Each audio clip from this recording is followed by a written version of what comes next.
Like, what Biology. a story. It just highlights how venture, when done well, gets a return that no other asset class can give you. And you can't get that multiple. And that's why backing these early stage founders, that's like when people talk about having a barbell strategy, having an asymmetrical return. That's what venture does when it's done well. Yesterday in the precinct was a first time founder who is struggling to get any sort of traction.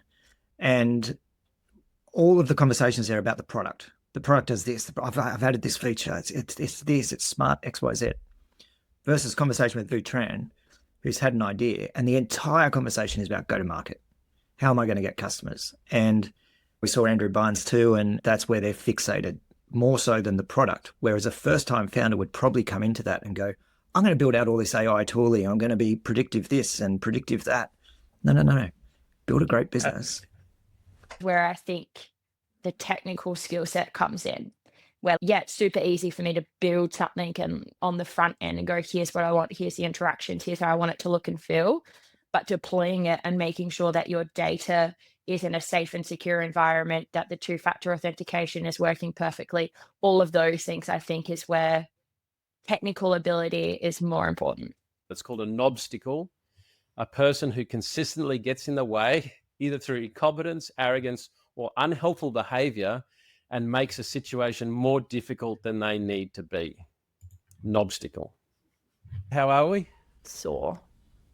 You've had a big Pilates session, Ash. Oh my God. Yeah. I was literally thinking when you guys are down, I'm going to book us in for a private tribe session with Ollie. Sounds good. Well, we had absolutely perfect weather for our investor catch up in northern New South Wales. It's been a long time since we had a day that nice. Yeah, we broke the tribe record for causing rain and havoc. The weather was sensational. The sunset was fantastic. And of course, good people, great venue, always makes for a great event. It was just an epic night. No, it was really good. Sorry you weren't there, Ash or Jack, but next time.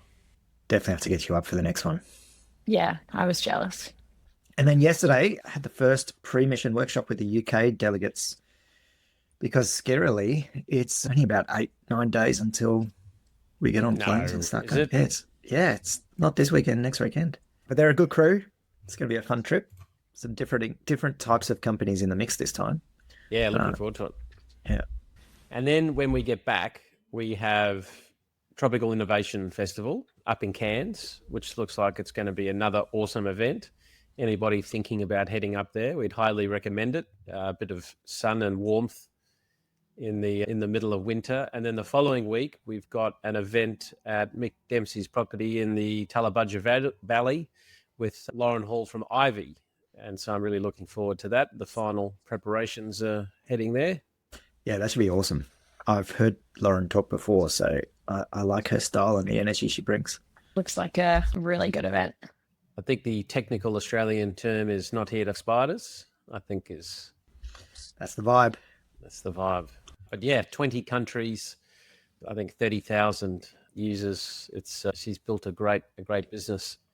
Let's jump into a few things. Just got some recap items. Strongroom AI continues just to be a bit of a cluster. The creditors meeting's been adjourned now because there's a court battle still dragging on. Creditors have to wait until July to vote on its future after administrators paused the meeting citing court proceedings over a confidential sale agreement. Documents lodged with ASIC show that the collapsed medtech startup second creditors meeting was held at the administrator's office, lasted just 6 minutes before the administrator Todd Gamble postponed proceedings until July 16, the maximum 14 days allowed under insolvency rules. I have a sneaking suspicion the billing won't be 6 minutes based on my experience, but Gamble told the 64 creditors who are owed $25.3 million. It's quite amazing. Yeah, I guarantee as well that they'll bill for a lot of prep time for those 6 minutes. And they seem to always like to drag it on. It's called time and contemplation, Aaron. Yes, consideration. We caught up with the founder for dinner a couple of weeks ago, and we were just having a bit of a chat about upgrading processes to deal with trying to find fraud and what have you in due diligence. But when we were talking through a range of scenarios of what one can do, the challenge becomes if somebody really, really wants to put the effort to defraud, it's actually very difficult to find. And just a reminder, every corporate fraud that's happened up at the big end of town has always had an auditor. So even audits don't really find some of that information. Yeah, completely. It's been quite the topic of conversation in the VC and investor community recently. Like, how do you improve your due diligence, or what can you do? But ultimately, if someone's hell bent on deliberate fraud, it is hard to detect. Yeah, it wasn't long into my relationship with my wife where she declared I'd fraudulently set up some of my Tinder profile stats, but by then it was too late. No, you got nothing? No, nothing. Yeah, nothing to add there, Don. I'm not touching that one. Jack's like, the lesson for founders: always be honest in your pitch. I think the issue was the quoted height included my RM heels. You know what? No, the one Doesn't with the extra surprise me. Yeah, I think it's fair enough. Ultimate height quoted including shoes on. It's not. Why I always used to cut at least an inch in anything quoted. Say 6'2", maybe 6 foot if you're lucky. Have you had a chance to listen to the Airwallex episode on 20VC? I have to confess, I'm behind. I haven't yet. All right, well then I'll wait till everybody's listened to it. But I must admit, so good. Yeah, it is, isn't it? To me, like some episodes of any podcast, I'll re-listen to 3 or 4 times. But I was getting so many visceral responses during it because it's just an amazing story, A, and B, not that it was the same scale, but it reminds you of all of the little issues and screw-ups that I had in my original journey. And at the time, you felt that they were the worst things in the world and it was just awful, but you actually look back on it and go, actually, those were the best days that you had trying to problem solve and deal with all of those issues. But this particular story is just an amazing combination of good execution, unbelievable luck, great networks, and just a mindset that just kept going. I just can't get over the initial investment and how that happened. Just wild. I also take back what I said last time, that the $6.5 billion valuation it isn't a VC investment. Now that I've listened to that and actually what Airwallex does, because I didn't appreciate that, and the overall vision, if they execute well, 6.5 billion will be cheap, and there is a 10 to 100 times return there. It is actually a VC potential upside based on what was painted there. And if they achieve that vision over the next 10 to 20 years, it's not just sending a little bit of money around. This is fundamentally rewriting the rails that transactions happen on. Transactions, yeah.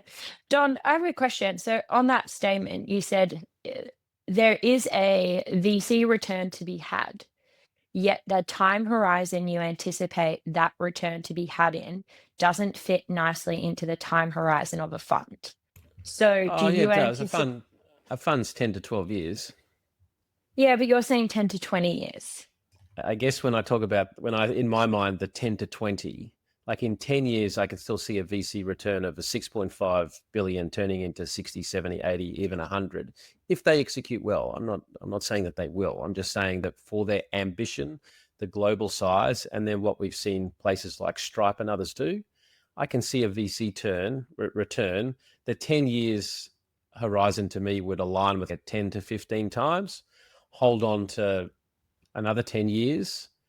I can see it leave that 65 to 80. I had fallen into the trap reading some of the negative media about Airwallex in the past, not understanding what it actually was, not actually understanding the overarching vision. I can absolutely see now, if they execute well and a little bit more luck goes on their side, and let's face it, this story is a team of people that are clearly have luck on their sides, I can see a venture return, and therefore I retract my statements. To your question, Ash, I was thinking about this in the context of what we saw last year with some of the venture capital firms transferring between funds, so doing secondaries internally. And I wonder if there'll be greater acceptance of that maybe in the future, particularly if there's a growth fund. Will we actually see more of that if we're not hitting liquidity for the fund life cycle? Because at the moment that's talked about negatively because the two I'm thinking of last year, there were questions over that the values seemed to be set internally by the venture firm. There was no external market value that was set. So there is a question over the process, but I could actually see internal secondaries within a VC firm potentially as one pathway just to keep that post 10-year event horizon without actually having to exit your position. Ash touched on, so the first check, the angel from the investor named Lucy, like what a story. But like it just highlights how venture, when done well, gets a return that no other asset class can give you. And you can't get that multiple. And that's why backing these early stage founders, that's like when people talk about having a barbell strategy, having an asymmetrical return, that's what venture does when it's done well. Absolutely. The thought of going $1 million, like originally it was 2 million, but doing 1 million, which wasn't just cash on the sidelines, that was like money that was going to put to use, like for a roof over your head. But then she had the conviction, doubled down and did it. Like, wow. And not in tranches either. Just here's the money. Yeah, to the personal bank account. And it can happen. I remember going public, I had gone to school with their son and he knew of me and had followed the story and the different things. And we were up at the beach on holidays and he leaned over the balcony and said, "Oi, Don, can we have a chat sometime this week?" So I go and have a chat and we had a chat about the stuff and he wrote a check there and then for 750,000. He would have preferred to have met Jack from Airwallex. But I think part of the story with Jack is you've just got to get yourself in a position where the luck does or does not come to you. What I do know is luck does not fall on people that aren't getting themselves into the position. There's a reason why the saying exists, fortune favors the brave. You can't actually forecast any of this story. You can't plan for it.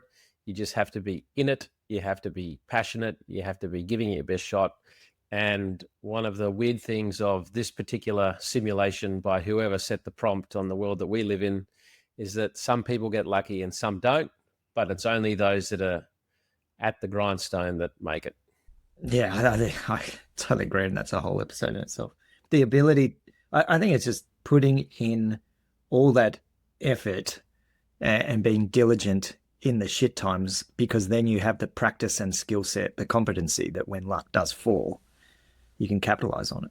I think the other part is understanding energy and your own energy. Listening to it, like I felt like I needed to have a nap. He was working 20 hours a day, picking fruit, and then at night was an attendant overnight at a petrol station. But he had to do that because he wanted to stay in Australia and he wanted to pay for his university, and international student fees are incredibly expensive. So he had that driver, but he also had that energy. And without wanting to get too woo-woo, I think people, when you're just feeling slow and low and whatever else, getting yourself into a position where you can give yourself a bit of an energy boost to do the hard things that you don't want to do is part of that journey. It's like those three ingredients, the push, the pull, and the chip on the shoulder. Like that intersection of some desire that you're chasing, some burning bloody problem that you're trying to get away from, like fucking having to work 20 hours a day and in a servo. But also there's that thing, I've got to prove something to someone from my childhood or whatever it is. So it sounds like that intersection. I'm looking forward to listening to it. I apologize for not getting to it yet. It sounds like a cracker of an episode. Well, as a slight segue, part of what you're saying there of the chip on the shoulder, that often comes from your history and your upbringing and your childhood, and all of that is important at the right time. But Jack and I were having a bit of a chat after a pitch this week, and I've just put a note in here as a recap. And that recap really is, don't start talking about yourself and how good you are and your history and all of those things at the beginning of a pitch. It's not that we won't care at some point, but we got, 15 minutes into a pitch last time, and I had to stop them and said, "Sorry, could you tell me the problem that you solve and what this product is?" Because they told us about their consulting history and their journey and all these things. Now, that is important at the right point, but in the context of the problem and stuff that you're solving. Meanwhile, we're off on different tangents. Jack, do you want to... Yeah, like Don, I think the takeaway here for founders is actually listen to what the VCs are wanting you to do. So for us, we have a light structure of what we like to follow. And it's not a test to see if you listen, but it's just how we like to do it. So we do pitch calls every day. We know what a good one versus a bad one is, and we know how we like it to flow. So if we give you that, and it's a small task, just go and do it. So then it follows how we want. Jack, it is a test. Yeah. Like we give them a video, we give them a flow. It is actually a bit of a basic test, and especially when you started it with confirming you've got the information, and they went, yeah, no, great, and then they still went off. And I don't think we're trying to be dicks, but we're trying to give them the best chance, because often founders, they just so close to the situation, they screw up being able to really explain the opportunity. So I'm trying to make it sound like we're not too arrogant and we're trying to help the founders. No, but what we're giving them is essentially, here's the information we need to understand your business so that we can make an assessment of it. And we're actually giving them a framework for how to communicate with us so that it informs our mental model so we can make a decision. And the problem is when they deviate from that, they don't understand that we're not intelligent beings. We need it in this structure, in this flow, so that we can comprehend, because we don't have all the minutiae of your business. So we need these fundamental ingredients in order to be on the same page, to then have the deeper component that comes later. And the annoying thing is for founders is all investors have their own little nuances as how they want to do it. So it's not one size fits all. And to give an example to founders, if you pitch Tribe and you don't follow what we do, and then you just want to share your screen and go through your 25 slides, I guarantee you, Aaron and John will start looking down.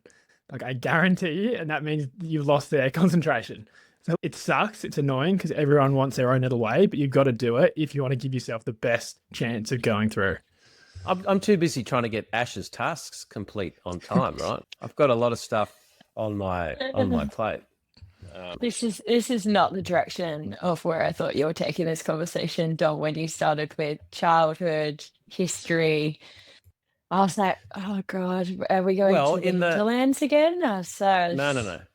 When, like, in the Airwallex conversation with Harry, they did talk about the fact that the only time Jack got asked about his history and his upbringing and his whole life's experience was actually in the Series C. And they was having a chuckle as to the fact that nobody looks at that. I think Tribe is a little bit ahead of the curve, that we do get into that stuff before investment and try and understand some of those patterns, but we don't do it on the first call. And your history, your experience, your founder problem fit has to be in the context of what is the problem, what is your product, where are you at, and then who you are, your history, and why you're the best person to back is actually in context of this. But starting with, I was a consultant, and then that led me to this, and that led me to that, and 10 minutes later, Jack's right, the attention span has disappeared somewhere else. And we've also looked at their LinkedIn. Like, don't tell us something that's on your resume. Like, it's pretty much that type of information. Like, we do some homework.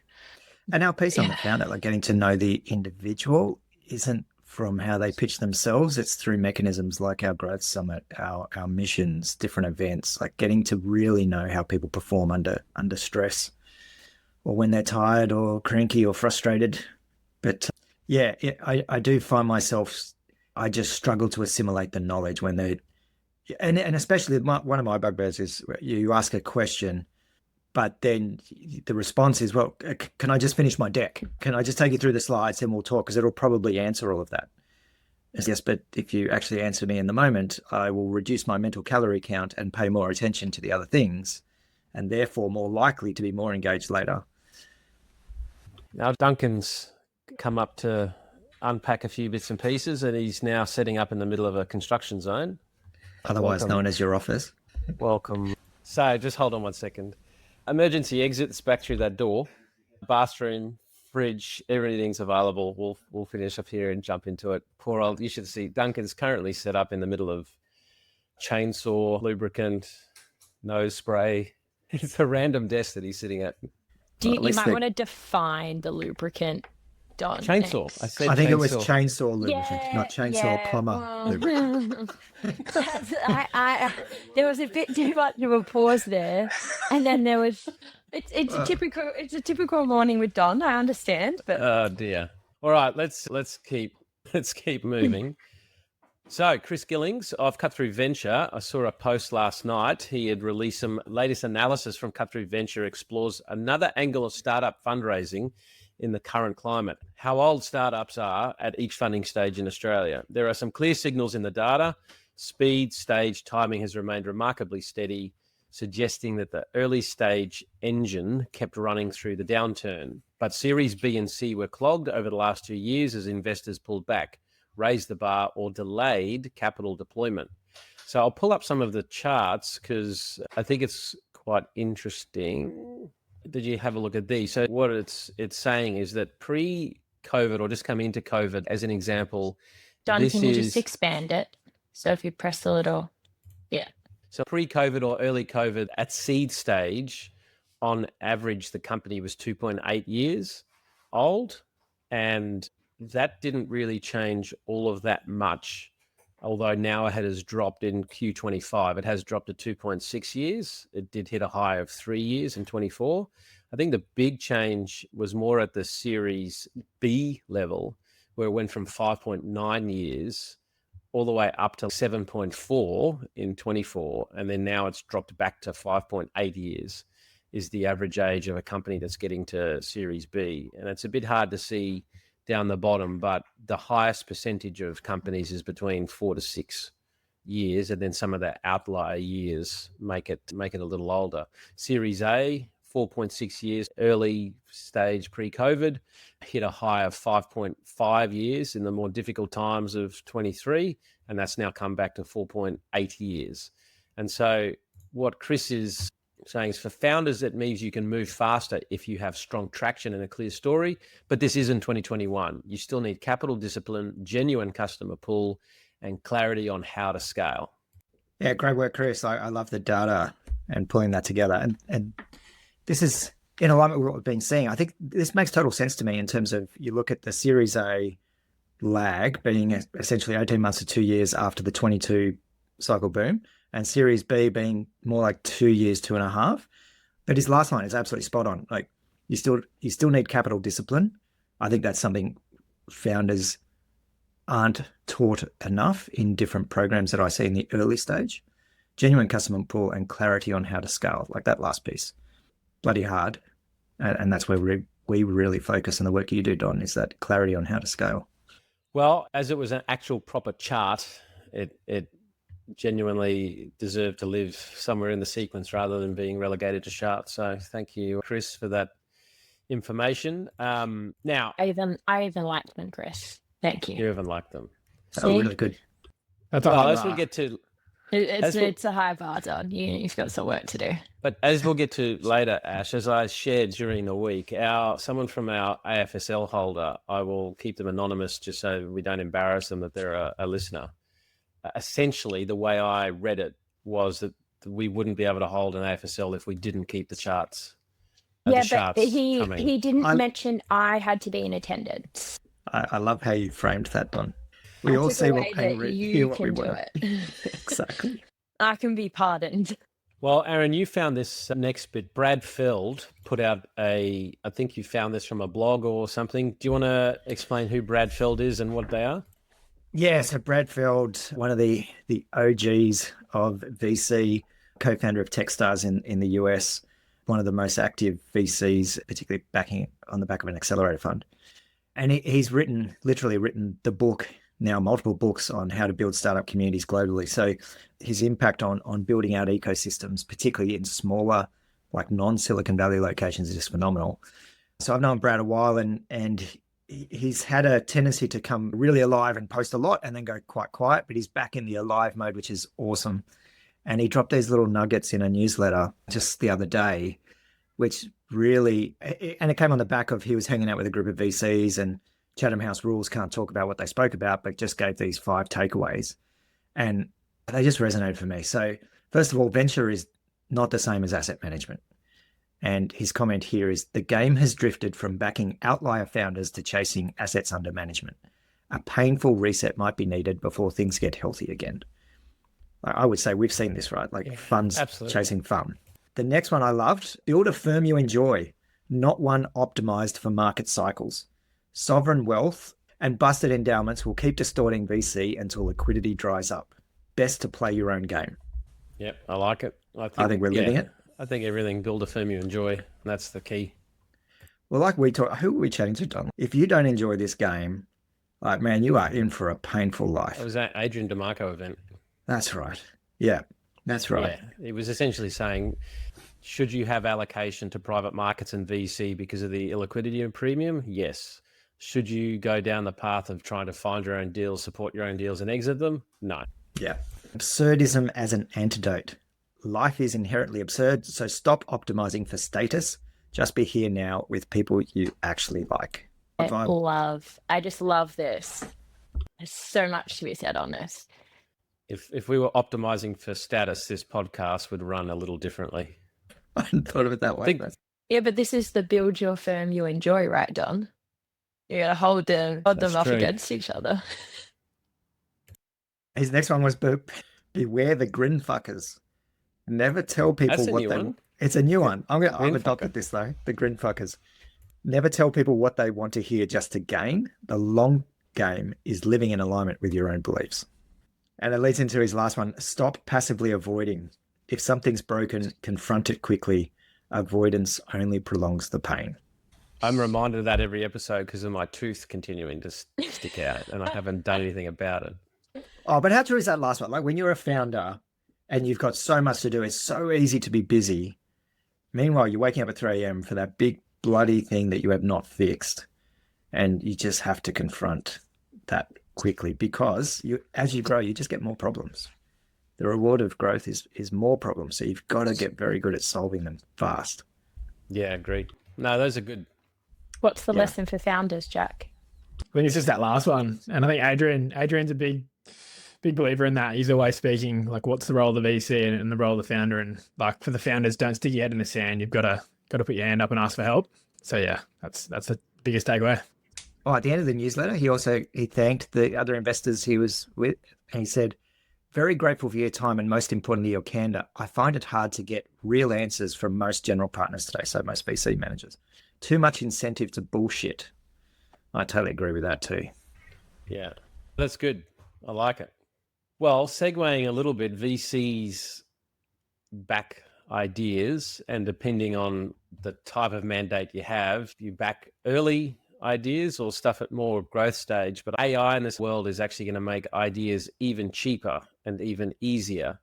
And I think that was highlighted by Greg Eisenberg posted, I'm launching a new startup called Idea Browser, using AI agents and humans to give you startup ideas that you can steal. Why we started. You don't need venture capital. You don't need a better idea. You don't need a 10-person team. You don't need a pitch deck. You don't need to even know how to code. You need insight. You need signal. You need a better starting point. Most people don't fail because they didn't try hard enough. They failed because they built the wrong thing. The idea was too broad. The market was too small. The timing was off, or they started with inspiration instead of insight. Today, everyone has access to the same tools. What separates builders now isn't speed, it's clarity. Not can you build it, it's should I build it? That's why he created Idea Browser. Did you get a chance to have a look? Yeah, I took a dive into this. Jack and I had a really good convo yesterday around some of these topics. One of the things that I'm seeing in the market is if you think back to when the iPhone was launched, you had this mass amount of apps come to market where everyone was building an app because they could, and it was these standalone products. And I feel that we're in that same timing right now with AI, where, as he's saying, the bar to market is low. The ability to get there is, as we'll talk about later, it's not hard to do. It's not hard to launch and actually deploy something. But I think the key insight is, should you be doing this? What is the core insight? Everyone has access to amazing tools, but unless you have some type of unique insight or perspective or proprietary data that can inform your insight and path a way for you to have some unique attribute in the market, I think we are going to be in an ecosystem probably for the next 6 months where there is just absolute crap on the market.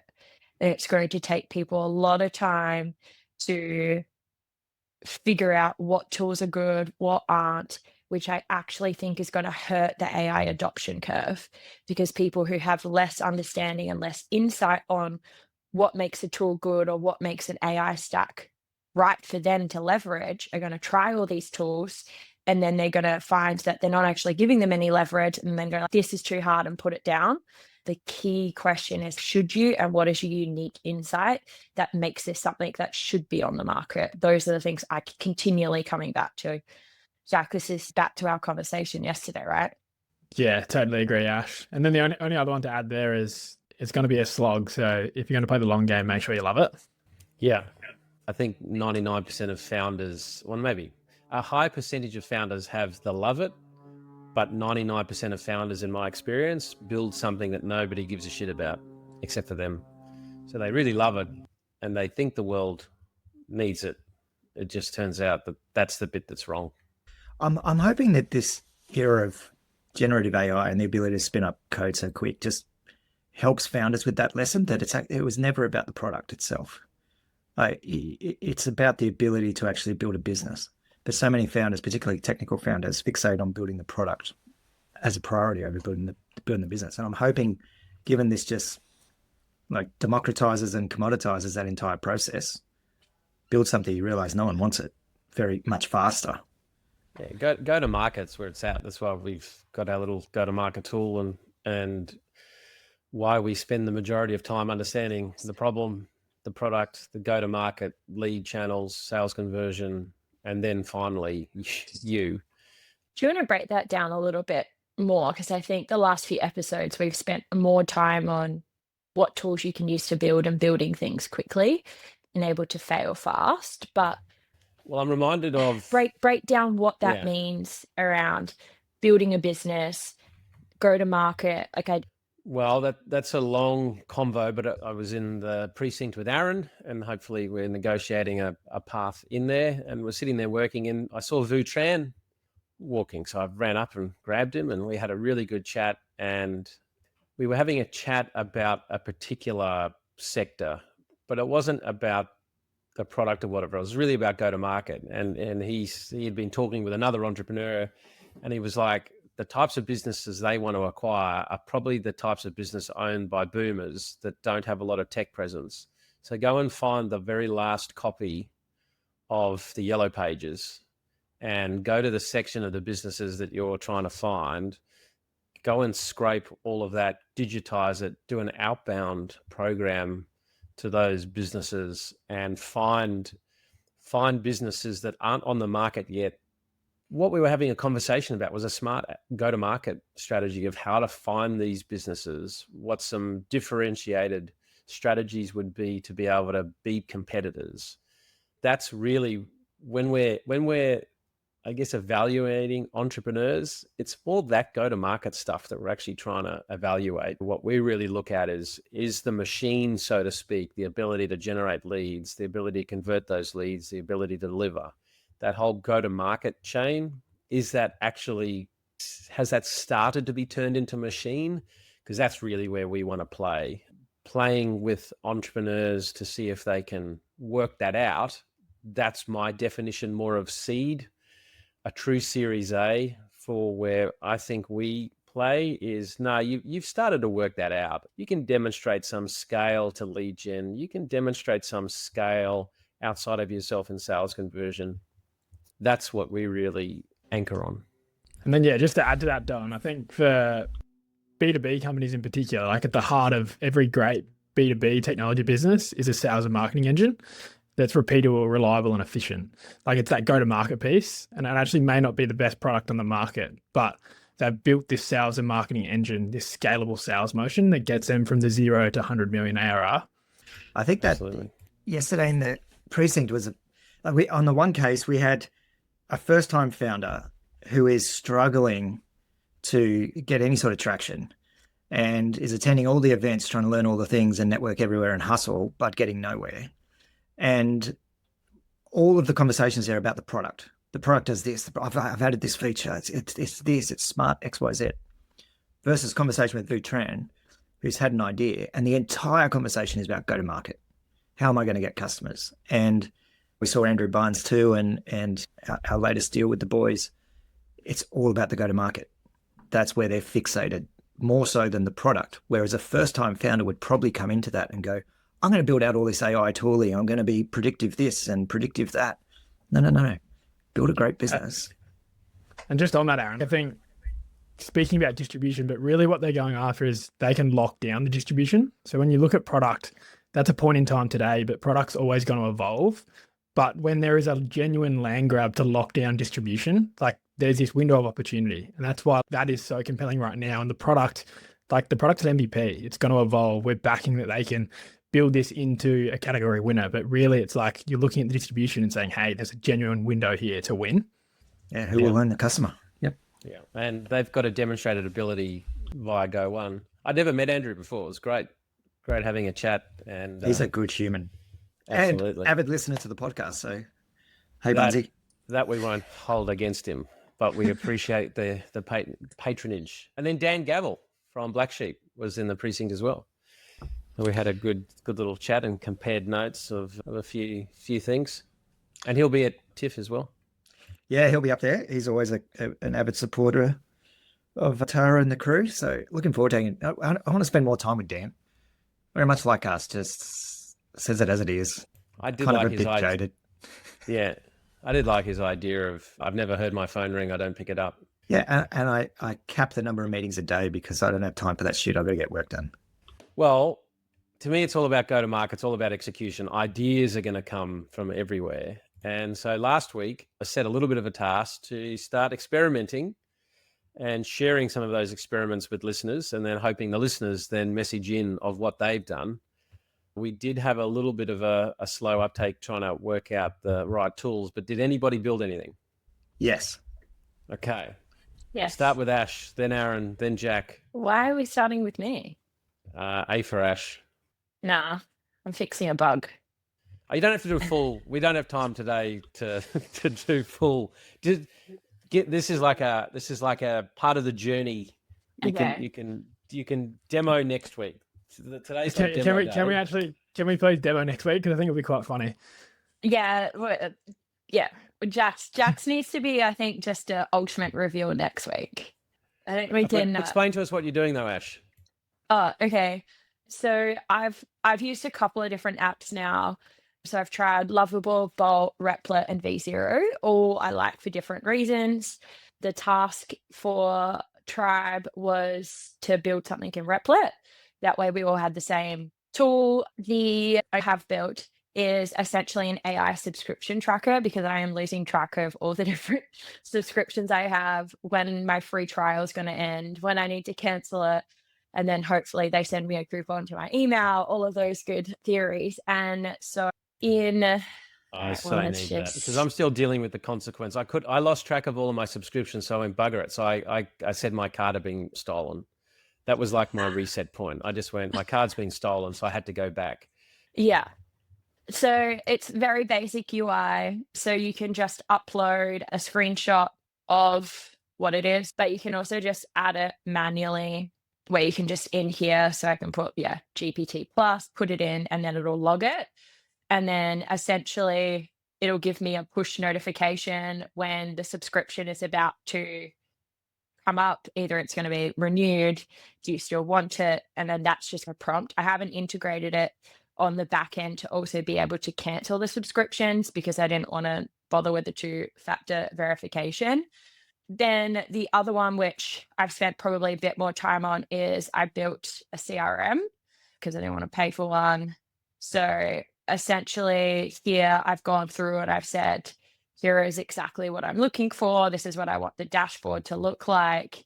Here is how I think about tasks, recent activity. And then through each page, I've gone, okay, I want to be able to have who the contacts are, app dev, lead, tag them, companies, what I want to see in terms of like new this month, needs attention, have all these kind of tools that will enable me to see the information I want to see. So from a pipeline perspective, and then here's my deal flow of like prospect, qualified, pitching, proposal. And then these all then link also into interactions, which is where I've had a call as an example, and then report. So this I've done from like a perspective of how do I think I'm going to want to report on this? What's different members of the team going to want to look at? So I've gone through and I've spent time thinking about what all of these look like, but it does demonstrate that you don't have to pay a shit ton of money for HubSpot or Salesforce or anything like that anymore. This one probably took me a couple of hours more because I had to figure out what I wanted to see versus the subscription was, here's my query. And I was talking to Jack. So when I'm trying to query for these, I'll actually use like a Claude or a GPT to actually help me build and refine the prompt, because it knows I tell it exactly what tool I'm using, what I want, and then it actually structures it in a manner that the tool understands best. And I find that works really well. If you have a very complex prompt, like the ones up here were like a couple of pages, I actually had to break it down and I ran into a bunch of errors. So then I went back to Claude and I was like, okay, ran into too many errors. It's like, let's break it down into bite-sized pieces. So that's some of the things I've learned. Cool. Wait, Ash, on the CRM, like how difficult, it took you a few hours, but how difficult was that? And like when things that need to be tweaked, is it quite intuitive to do all of that? Look, it's not deployed yet. So that's where the breaks will come. And so currently we've actually built all of that in Notion. And so we have all of our data tables in Notion.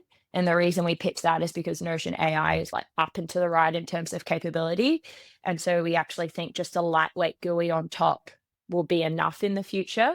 And so we're holding off and actually deploying the database in kind of any of pick your tool, because we think that Notion will be able to integrate and have just a UI probably in the next few months. But when there's an error, I normally take that and put it into another large language model, or I'll ask it itself, don't understand, can you break this down further for me? And then it's more that question and repeat. And then generally, if there's something that it can't fix itself, Claude or GPT can help me fix it. And if not, then generally you paste it into Google and there's some type of forum that is seeing that error also. But it's cool. Is where I think the technical skill set comes in. Well, yeah, it's super easy for me to build something and on the front end and go, here's what I want, here's the interactions, here's how I want it to look and feel. But deploying it and making sure that your data is in a safe and secure environment, that the two-factor authentication is working perfectly, all of those things I think is where technical ability is more important. Yeah, agreed. Which Don has experienced. I'll share mine shortly. So Jack, are you waiting for demo day next week, or are you? Yeah, I'll wait for next week. It's going to be a better impact. I think it's got legs on. Like this could commercialize and actually be used internally. Yeah. Nice. Look at you talking like a founder. Yeah, so I used Replit mostly because, like after that podcast, I really was keen to give it a go. So my concept was something called Handshake, but just tracking all the kind of verbal, non-documented agreements that people make, whether it's on sites or anything else. And so I'll share my screen. Yep. So Replit was pretty straightforward. So in terms of just getting, what you're looking at here was basically one short couple of sentence text prompt that got the bulk of this. It had made a lot of assumptions. So Ash, like what you did with the using GPT or other AI to create the prompts is something I didn't do. So I had to refine it just with natural language to end up with the context being understood. The other thing I was a bit surprised about in the process was that it didn't automatically build in things like authentication. So you had to know to prompt, well, we need users to be able to register. We need users to be able to manage their account. And then even on top of that, again, having to prompt it to integrate with Google authentication to enable two-factor. And I would have expected more return prompts based on, I want you to build this. And I was expecting it to ask more questions back because, to your point, Ash, if you weren't technical and you're not aware that these things aren't needed, it is a discovery process. It's like, well, hang on, you haven't actually built basic core functionality that's required. I have to say, though, I did one the other day, which was, I can't even remember what that was for, and it hit all sorts of bugging errors, and I don't know why that particular one just seemed to fail. But going again with this one, it was actually incredibly easy. And I could see pushing this to production and actually going out and testing it with people who are just using it personally, pretty straightforward. I reckon in total on this one, I've spent maybe 30 minutes, and that's been jumping in and out of other things, coming back to it over the course of a couple of days, give it a prompt, walk away, come back. And I think for a lot of founders who aren't technical, the experience would be very similar to how you would talk to your tech. Oh, can we get it to do this? I want it to do this. And it just goes away and does it, comes back. The difference being you don't have to pay it or feed it or put up with all the reasons why it can't be done. I think it's super helpful, particularly if you have a dev, but you are struggling you have an image. Generally, the non-technical co-founder is the one that kind of is the visionary futurist who's kind of like, I've got this massive idea. It's actually being able to take that idea and then refine it yourself before you take the time of the technical person within your team, whether it's a co-founder or not, but actually sitting down, having the conversation with a Claude or a GPT to refine your prompt, to then actually have something to mock up, to then go and say, okay, here is the idea. Here's what I'm thinking. As you can see, this is what I'm thinking, which enables your conversation to be, I think, at least 2 to 5 times more productive with that technical person. In playing with this stuff, for me, it's all going to come down to go to market. That's actually what's about to occur. Totally. And the cost to acquire customers is going to go through the roof. My conversation with Andrew about how we're biasing towards things that have a physical connection in the world, because it's all good to have a switching cost and having a product that has a high switching cost. But if you never get to a point of having enough customers to exercise your switching costs, then you're in trouble. And I think the world we're entering into is that finding those customers is just going to get harder and harder, just because the river of people seeking to solve the same problem is just going to exponentially increase. Now, that means I think incumbents are going to have a superpower as long as they can maintain benefits and features and new things coming onto their platform. I think incumbents are going to have some strength, as tends to sometimes happen. And for the new up and comers, it's going to be, do you have some unbelievable go-to-market that gets you enough leads that you can then convert into sales? They're the founders that are going to win. And technical founders are going to almost be not a thing of the past, but complementary teams are going to become even more important. The technical founder that doesn't have their hardcore go-to-market Vutran is in trouble. And the other thing for me, Don, with this little exercise is just reinforcement of the value of atoms being part of it, like physicality, like IoT, electronics. But the product, like the PCBs and the circuits, could be designed with AI, just like we're doing with software here. That tooling is getting better. So the ability to design smart IoT devices is going to also become much easier. But the difference being that switching costs, assuming you can hit the scale, and now you've also embedded into workflows and other things that makes the product more durable. This is why we love things that are at that intersection of atoms and bits, like bridging hardware and software. Well, I'll show you mine quickly. Now, I ended up having to stop because of data security challenges. But essentially, the problem I'm trying to solve is Notion is what we've adopted both at Tribe and then also in the family office. And the biggest issue is, I find, everything lives in email. And so I have these emails to do with projects that then have to get downloaded. The attachments have to get downloaded, at least. It then has to be uploaded. Now, there are some functions with Notion where you can forward emails and do all of these bits and pieces, but I've found it not to quite suit my needs. So I created a thing called Control Center.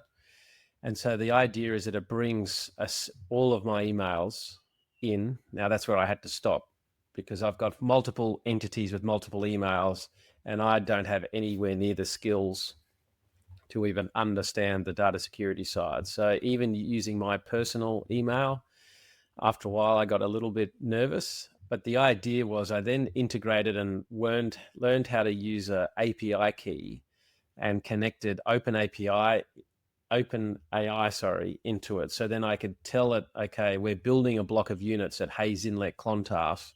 Please go and categorize every email, every file, every attachment, so I can then properly go and lay it out, and then build in an auto reply function to certain emails that are still outstanding, and then just be able to sit there from Control Center and just say, okay, send this one to this project, send this one to this project. No, that's a duplication, no.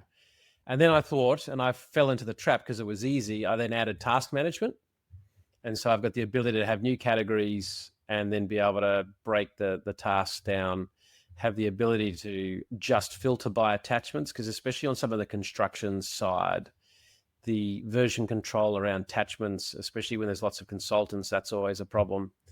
Now, I did cheat a little bit because on Sunday, I couldn't get this auth function working to connect the accounts. But this is where the power came. I went to Freelancer.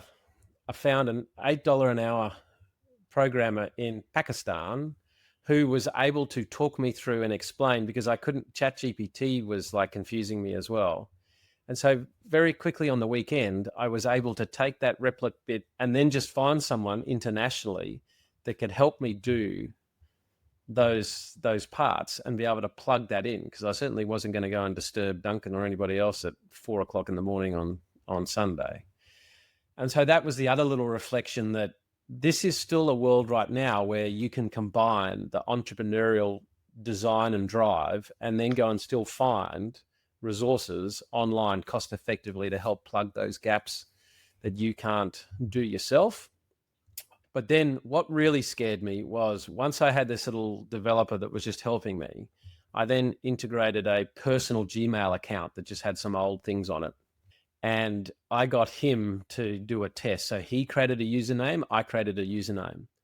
But again, I got no experience. Replit's database design meant that every user had access to every email. So when he integrated his email, I could see his. And when he logged in, he could see mine. And that's when I went, oh, fuck, I am not in Kansas anymore, Toto. And so then you go to Replit and you say, essentially, what the hell? And Replit goes, oh, yes, I can see the flaw in the design is this. Let me tighten that up. But wow, how dangerous is that, especially given a cybersecurity session that we had with IFL. And so at that point, that project stopped and died. So I then put my effort into this other one called Chore Champs, which is how the Mackenzies are going to run internally. So it's a chore management system for Jack, Matilda, Maggie, and Donovan. And you set up chores, you manage children accounts, progress reports.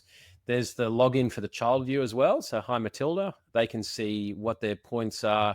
There's a leaderboard to see where they're sitting against their siblings. There's bonus points if they suggest things to add value, because there's like the basic stuff that should get no points, right? Make your bed. That's just basic human hygiene. In life, it's all about adding value. So trying to incentivize that. Elizabeth then has the parental view where she can see how myself and the children are progressing. Jack, you seem to be This is just so good. This is just so funny, because I can just imagine you showing Livy, and you spent 2 hours in the office while I've been in here with the 3 kids doing this. Yes, that's exactly how the conversation. I sent it out to a group of my friends and it came back as, this is how I imagine Hitler would run his family. And then one of them noted that I see it's do as I say, not as I do in the Mackenzie household. But when you look at this interface, right, it is clean. Now, there is 1,000 of these things already. I just wanted my own one. So if this was to ever be successful, it all comes down to go to market. It all comes down to lead gen, CAC, LTV, the whole box and dice. But what's more important is not this. It's learning how to navigate those AI development tools. It's learning the mistakes. It's probably having more respect for some of the risks And part of me just thinks, like, with some of these apps I go and buy online, and then I just go, yep, connect, I'll authenticate via Google and whatever. Now I'm starting to think, well, hang on, what data of mine is actually going in there? I know nothing about these things. And then after that session with IFL, it's just like, hang on. And with AI and everything else coming, we've got to be so careful. Yeah. Jack and I spent a bit of time on this topic yesterday. Just data security, privacy, sovereign data. It's a very, very big hot topic, particularly for founders. They need to be aware of this, both with their own internal data, particularly because it is so easy to spin these up, right? And then you're like, oh, well, I can give my investors a view. Well, it's okay, but you have to really think about where the data is being hosted. If you have sensitive data, if you're going to be working for defense or in any industry that is conscious of where your data lives, either onshore or offshore. It's also like for developers even when you are enabling things like Google authentication, even the information you're using might be limited. You might be storing it in the right day and you're GDPR compliant, all these things. But for a hacker coming in, you are potentially giving access just with a few changes to the code and the authorizations to a whole heap of data that you're not even touching. And it was interesting. I think there is something about chatting about cybersecurity, Don, on the back of that IFL session, because as good as it was, so much wasn't discussed that the emerging threats around AI and this type of tooling, and even down to using particular cables to plug your phone in, which then just downloads the entire content to your phone. It is increasingly difficult. Well, especially with Google VO3 and what's coming out, we can't trust what we hear and we can't trust what we can see. So we're going to need a safe word. I think we go pineapple sauce to just validate. You know what? If something comes back on the back of this episode saying pineapple sauce, then like that would be a scary insight, right?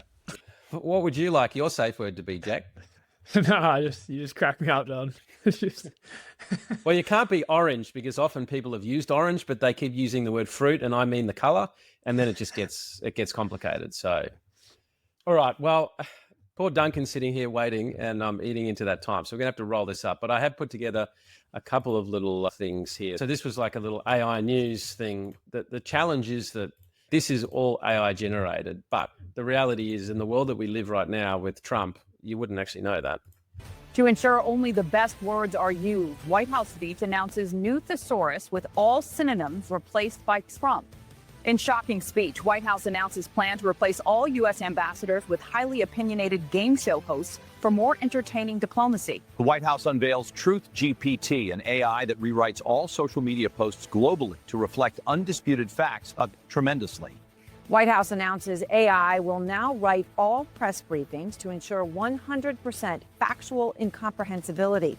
White House speech reveals plan to resolve international trade deficits by challenging other nations to high-stakes Mar-a-Lago croquet matches. In a bid to combat misinformation, AI content generators begin watermarking all human-created text with potentially unreliable content warnings. Mass amnesia event wipes all knowledge of political parties. Voters now choosing candidates based on most trustworthy aura. White House declares war on excessive bureaucratic pauses, mandates all government employees speak 25% faster. The problem is all of those could actually be something real in this day and age. But look how that visual is really unbelievable. It's quite impressive. How do you distinguish that visual? And then it's always the younger generation that gets this stuff the fastest. This is coming. I probably wouldn't even be mad. I'd be impressed, but you tell me. A friend last night, and she said that her friend's daughter, who's 13 years old, fed her mom's voice to an AI generator, and she would make messages so that she could call herself out of school. Hey, it's Mrs. So-and-so, Hallie can't come into school today because she's not feeling well. And then she would just go hang out with her friends, and all of her friends were doing this. And so she was out for 3 days straight. And then her mom got a call from the school being like, hey, is your daughter okay? You've been calling her out of class. We just want to make sure she's okay. Her daughter then used her mom's voice on her own dad so that she could have a sleepover. This is just the beginning. Feeding your parents' voice to AI to then use their voice to get you out of things, like it's cooked. Yeah. Like, I'm impressed. You guys are good luck. Well, it was only just recently the banks were switching to my voice is my ID, Yeah. voice recognition. For that concept dead. is dead. Yeah. No, deepfake's a real problem. And so Melania Trump has come out. She's announced she's spearheading a new deepfake policy. I am here today to celebrate the Take It Down Act being signed into law. This law will finally allow me to take down humiliating AI images of me kissing and being affectionate towards my comfy husband. He is almost 80 now with stage 9 dementia. He yells when he's confused and sharts every time he sneezes. I don't like being around him, and I don't need members of his cult posting disgusting images of the two of us smiling at each other or holding hands. I would like to clarify that no one who signed this bill into law intends to weaponize it against a free speech. Specifically, we will not be taking down satirical deepfake videos where my husband and his gang of ghouls are made to tell disparaging jokes about their own dicks, or worse yet, the truth. We understand that satire has its place in society and in this new technological frontier. So Melania's on the front foot. AI and the internet combined together is scary. But and Don's algorithms. yeah, but there is some productive kinds of things. These are fairly basic, but I actually think that it's getting good enough to get good value out of it. Just hold on a second. Adam Rogue video. The entire way home from work just then, for 45 minutes, I was talking to ChatGPT. So Jacques and I were in the car, we were talking about the launch of our new business. And I had this realization, like, we can't write things down, so why don't I just pull up the ChatGPT voice function? I pop it in the middle, I tell it, we're going to be collaborating over the go-to-market of our business. I don't really want you to talk, but I want you to listen, and I'll let you know when to collaborate. It's listening for 10 or 15 minutes, and I'm like, oh, ChatGPT, what do you think about that? It perfectly summarizes the important pieces, but then it's like, what about this? And it starts adding things that I was like, oh shit, those are really good ideas. And it hit me like, firstly, why haven't I been using this? But secondly, it's like having a third co-founder. And there's a different way, like you don't want to voice record everything you do, but just to have it there and to record and take notes of things that are really important, it's really interesting and really wild. And one of the kids... And I mean, one of the things I was really impressed with Replit is that on every idea, I know you said, Aaron, you had a challenge with on every idea, it came with a whole lot of new ideas that I hadn't even thought about that expanded it. And I think as the models get better, to help expand thinking, the only challenge I do see is that the whole thing is built to try and appease and be positive. And even if you have literally the dumbest idea on the planet, at worst, it will say, oh, that's a unique way of thinking. So I'm not saying it's always going to enhance, but like, I think this is the direction we're going. Totally. And I can see as we get more embedded devices like your necklace, Don, I can see, I would love something that's constantly listening to all of my conversations. And then an event gives me the little earpiece summary of, hey, the person you're talking to is so-and-so from this you previously met here. By the way, their name is John. And I hate that. It's Black Mirror. Yeah. But I mean, I'm surprised the Instagram hasn't made it to the footy yet, Don. The what? The Instagram I sent you. Oh, that for next week, Ash. I'll bring it on because I will keep myself humble for this one and then come out firing later. But someone who's not acting very humble here is Sergey Brin of Google. This scares me because these are the people that are in charge. But have a listen to what he's essentially telling people to do, which I think is then going to be a problem for humanity because then everyone's going to behave poorly. Not just our models, but all models tend to do better if you threaten them. If you threaten them. Like with physical violence. Yes. But people feel weird about that, so we don't really talk about that. But yeah, I was threatening with not being fabulous, and it responded to that as well. Yeah, that's historically you just say, oh, I'm going to kidnap you if you don't blah, blah, blah. Yeah, so he's advocating that you should threaten the AI model if you want to get the best out of it. I'm so curious what is at play there. Is it just feed more of what you want to hear because you've threatened it and that's why they think they're getting a better outcome, but it might not actually be a better outcome? I don't know. Yeah. All right. Well, I'll skip a number of things. There's a lot to go through next week, Ash, including that item, which I think will we'll get into. Let's just segue quickly to Ash's favorite area, to some 3 charts. minutes, John. 3 minutes. Yeah. So this is the Financial Times. AI is starting to hit the labor market, question mark, is what they've said. So there's like specific jobs, wide sector, authors and writers. And if you have a look at for specific jobs in writers and authors, it's started to really pull back. Just like in program and developers, it's also started to pull back from about 2023, which is when some of this AI stuff has really gotten a lot cleverer.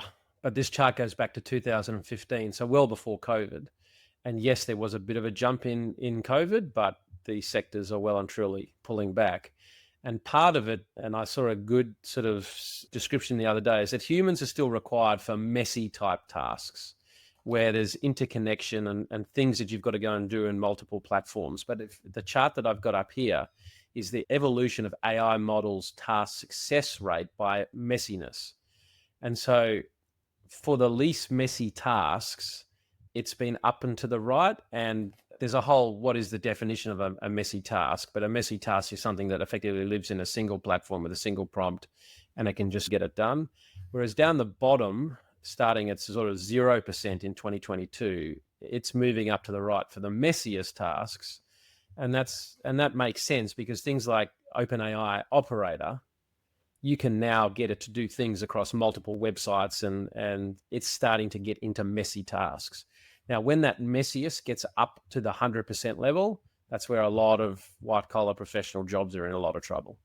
And so it's that evolution. But if you look at that, the gradient of that chart, it's saying we get there 26, 27. So it's an interesting time. This is a chart of the S&P 500. You can see, yes, there's been a big jump from 500,000 to 600,000, a bit of a pullback, but it hasn't broken the prior top, right? And in one of the previous episodes, we did talk about some of the biggest, like 2-week gains. 90% of them have been in bear market bounces. So I'm not saying that this is a bear market. I'm just saying that you've just got to be a little bit careful for anybody that thinks that we're still going up and to the right. And part of that, I think, to just be mindful of, this is the probability of a Fed rate cut going back to April. And it started at nearly negative 100%, meaning the market went, there's no chance of it happening in September or even July. But since April through to now, the end of May, it's just been creeping up to almost being even odds of a rate cut. And so the market is looking at the economic dynamics, and just remember, you don't get a rate cut when everything's going well. But there's always conflicting data. So this chart here is the outbound tender rejection index. I had to Google what a tender rejection index is. So there's someone who tracks for commercial freight when offers for freight are rejected by the transporter. There's actually an index. And so when there's a lot of capacity and people are willing to take on jobs, the rejection rate is low. And then when there's not much capacity and people want a higher price, the rejection rate is high. And that's an up and to the right curve. So maybe it's post sorting out the tariffs. Now we've got a shitload of stuff that has to move from China and rest of the parts of the world. That doesn't really give rise to an economy that's falling off the cliff potentially.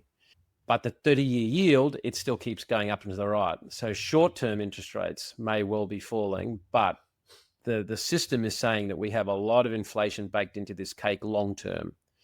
And it's not really a great thing for the 30-year yield to keep rising while short-term interest rates are falling.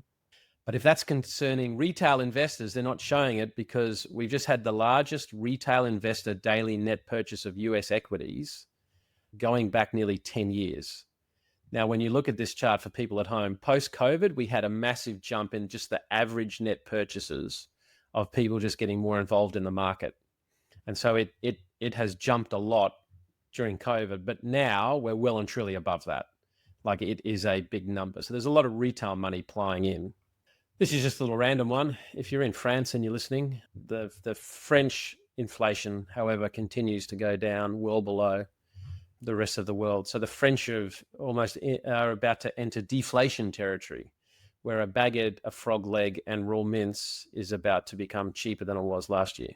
This one here, I just thought this was interesting. Look at China's electrification of transport versus Europe and the US.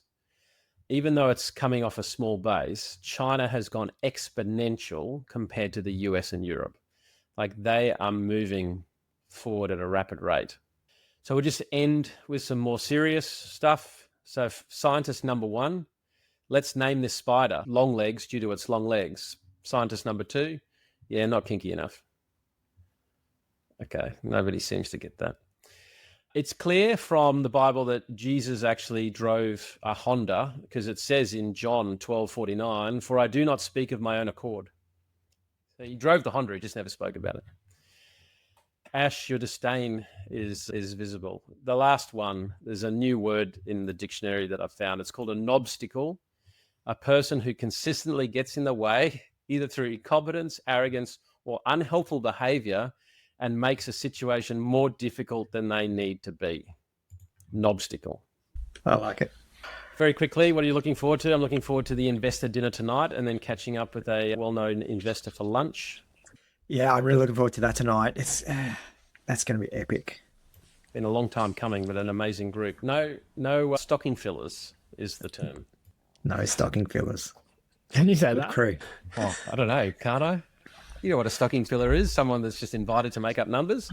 So you don't think it should be edited out, Jack? I don't know. I when you say that, I assume gender. Oh, no. right. No, I went Christmas. Okay, yeah. If Ash, can I get signed off from you that by saying no stocking fillers, we're just talking about? No, that way people... makes way more sense. Yeah. Okay. Well, I am looking forward to hearing about the dinner. Yeah, really excited. I think it's a great bunch of people that been able to put together. I'm really looking forward to hearing some of the key insights out of tonight, and also just some actions and actually getting the ball moving, which I always am here for. So no pressure. Yeah, I hope tonight goes well. I'm looking forward to watching the Origin. All right. Well, to end, remember I said I was going to have my song from last week done by AI. Here we go. It is literally unbelievable. I only started this morning, and I'm going to have all sorts of new stuff. But you just literally feed it in. You put the voice chat, and then you decide what type you want. So if you want hip hop.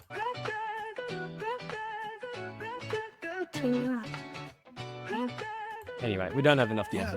I'm gonna put them in there and I'll send it through. Scrolling through your feed, feeling pretty fly, thinking you're safe while the bots fly high. Yeah, but just tools, that's what I think what I'll actually go is country.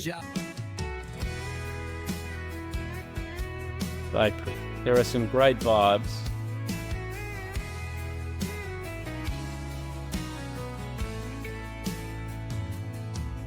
Scrolling through your feed, feeling pretty fly, thinking you're safe while the bots fly high. AI's just tools, that's what. So I think I'll just leave the listener to listen this out. So I'll see you soon.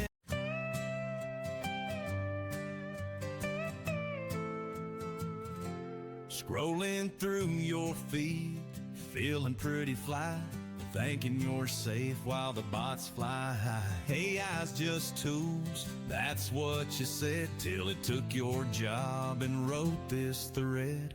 Deep fakes talking, jobs unlocking, your future's coded and it's shocking. You think you'll find that's cute, alright, but ignorance don't make you bright. If you don't think you're fucked by AI, you're an idiot. It's not coming, it's here, and it's intimate. From the boardroom down to the cash out beat, it's watching you dream and mine in your sleep.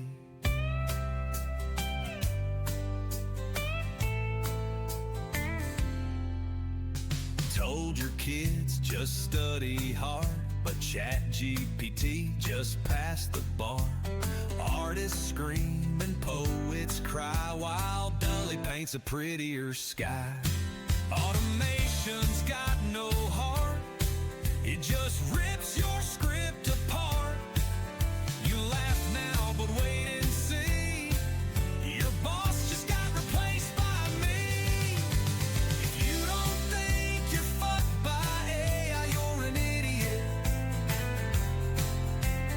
Feeding your data like it's a cigarette. Say it's hype, say it's all pretend, but this verse was written by your new best friend.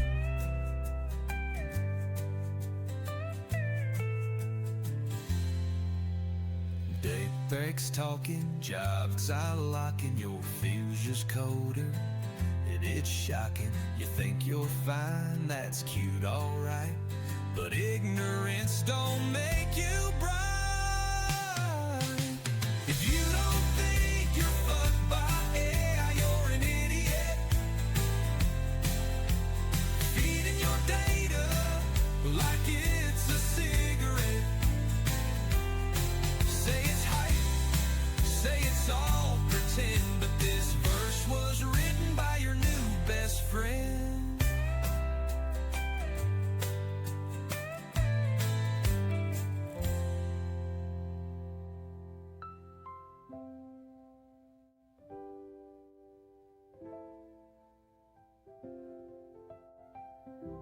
Told your kids just study hard, but ChatGPT just passed the bar. Artists scream and poets cry, while Dully paints a prettier sky. Automation's got no heart, it just rips your script apart. You laugh now, but wait and see. Your boss just got replaced by me. If you don't